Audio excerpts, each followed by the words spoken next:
Halo teman-teman, kembali lagi di channel Ticamoy. Pada video kali ini kita akan membahas tentang pemberdayaan masyarakat serta UKBM. Nah, apa itu UKBM dan apa itu pemberdayaan masyarakat? Yang masih penasaran dan ingin belajar lebih lanjut, yuk ikuti videonya dan nonton sampai habis. Selamat belajar, semoga sukses! Materi pertama yang akan kita bahas adalah tentang pemberdayaan masyarakat. Nah, pemberdayaan masyarakat bidang kesehatan yang selanjutnya kita singkat dengan pemberdayaan masyarakat merupakan proses untuk meningkatkan pengetahuan, kesadaran, dan kemampuan individu, keluarga, serta masyarakat. Untuk apa? Untuk berperan aktif dalam upaya kesehatan yang dilaksanakan dengan cara fasilitasi proses pemecahan masalah. Melalui apa? Melalui pendekatan edukatif serta partisipatif. Nah, kegiatan ini juga memperhatikan kebutuhan potensi dan sosial budaya setempat. Selanjutnya akan kita bahas tentang strategi pemberdayaan masyarakat. Terdapat 7 strategi. Yang pertama adalah peningkatan pengetahuan dan kemampuan masyarakat dalam mengenali dan mengatasi permasalahan kesehatan yang dihadapi. 2. Peningkatan kesadaran masyarakat melalui penggerakan masyarakat. 3. Pengembangan dan pengorganisasian masyarakat. 4. Penguatan dan peningkatan advokasi kepada pemangku kepentingan. Yang kelima, peningkatan kemitraan dan partisipasi lintas sektor, lembaga kemasyarakatan, organisasi kemasyarakatan, dan swasta. Lintas sektor ini termasuk di dalamnya ada camat, kemudian kelurahan, babinsa atau babin kaptimnas. 6. Peningkatan pemanfaatan potensi dan sumber daya berbasis kearifan lokal. 7. Pengintegrasian program, kegiatan, dan atau kelembagaan pemberdayaan masyarakat yang sudah ada sesuai dengan kebutuhan dan kesepakatan masyarakat. Kegiatan apa saja yang bisa melibatkan pemberdayaan masyarakat? Terdapat 12 kegiatan. Yang pertama adalah kesehatan ibu, bayi dan balita, ini dilakukan di Posyandu. 2. Kesehatan anak usia sekolah dan remaja. 3. Kesehatan usia produktif. 4. Kesehatan lanjut usia, dilakukan juga pada Posyandu lansia. 5. Kesehatan kerja. 6. Perbaikan gizi masyarakat. 7. Penyehatan lingkungan. 8. Penanggulangan penyakit menular dan tidak menular. Ini dapat dilakukan pada Posbindu atau Pos Binaan Terpadu.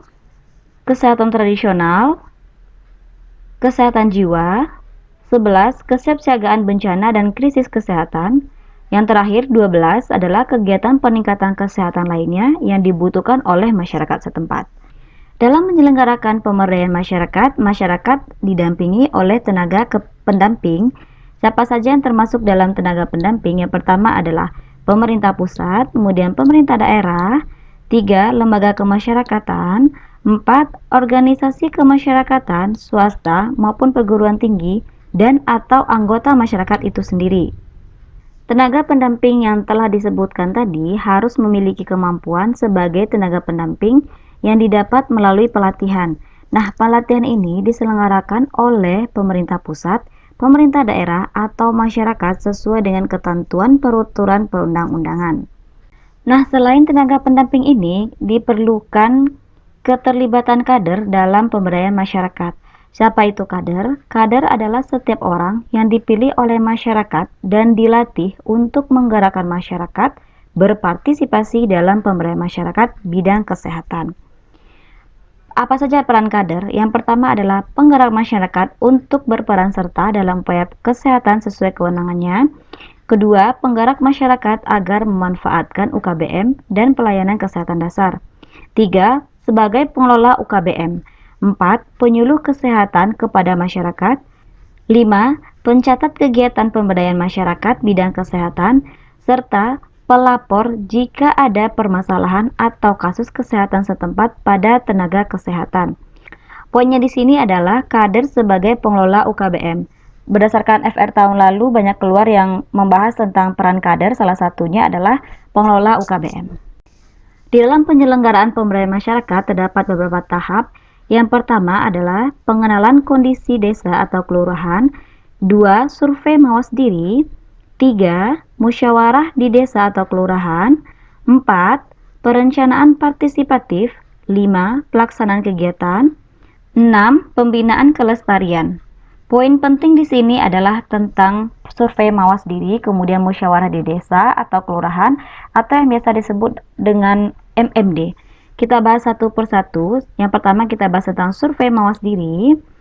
Survei mawas diri, dalam survei kita menggunakan instrumen yang disusun bersama oleh masyarakat, kader, dan pemerintah desa atau kelurahan dengan dibantu oleh tenaga pendamping. Tenaga pendampingnya sudah saya jelaskan tadi. Kemudian, apa saja kegunaan survei mawas diri? Yang pertama adalah masalah kesehatan yang ada di masyarakat dan urutan prioritas penanganannya. Jadi, masalah apa saja yang ditemukan dalam masyarakat kemudian diurutkan berdasarkan prioritas penanganannya. 2. Faktor penyebab masalah kesehatan termasuk perilaku berisiko, non-perilaku atau lingkungan, dan kebijakan yang ada di masyarakat. Terakhir, potensi yang dimiliki desa atau kelurahan untuk mengatasi masalah kesehatan termasuk keberadaan UKBM. Nanti tentang UKBM akan kita bahas lebih lanjut. Sekarang kita lanjut ke musyawarah di desa dan atau kelurahan. Yang mengikuti musyawarah di desa atau kelurahan adalah pemerintahan desa atau kelurahan, badan pemusyawaratan desa, dan unsur masyarakat sesuai dengan kondisi sosial budaya masyarakat. Tujuannya yang pertama adalah mensosialisasikan program kesehatan dan hasil dari survei mawas diri. 2. Menyepakati urutan prioritas masalah kesehatan yang hendak ditangani. 3. Menyepakati kegiatan yang akan dilaksanakan melalui UKBM atau kegiatan lain yang memberdayakan masyarakat. 4. Memetakan data atau informasi potensi dan sumber daya desa atau kelurahan. Terakhir, menggalang partisipasi warga desa atau kelurahan untuk mendukung pemberdayaan masyarakat. Selanjutnya akan kita bahas adalah tentang UKBM, yaitu upaya kesehatan bersumber daya masyarakat. UKBM ini merupakan wahana dari pemberdayaan masyarakat yang telah dijelaskan tadi, dibentuk atas dasar yang pertama kebutuhan masyarakat, 2. Dikelola oleh, dari, untuk, dan bersama masyarakat, dengan bimbingan dari petugas puskesmas, lintas sektor, dan lembaga terkait lainnya.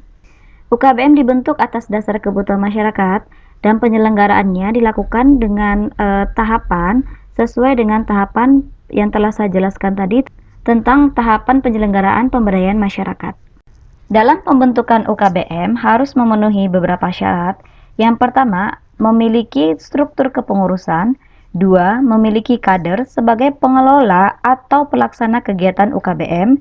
3. Memiliki sumber daya. Nah, poinnya di sini adalah memiliki kader sebagai pengelola atau pelaksana kegiatan UKBM. Contoh yang termasuk ke dalam jenis UKBM yang pertama adalah Posyandu. Ada 10 jenis UKBM, nanti akan kita bahas lebih lanjut di bagian part 2. Nantikan video selanjutnya dan jangan lupa like, subscribe, dan share ke semua media sosial yang kamu punya. Semoga video ini bermanfaat. Terima kasih. Wassalamualaikum warahmatullahi wabarakatuh.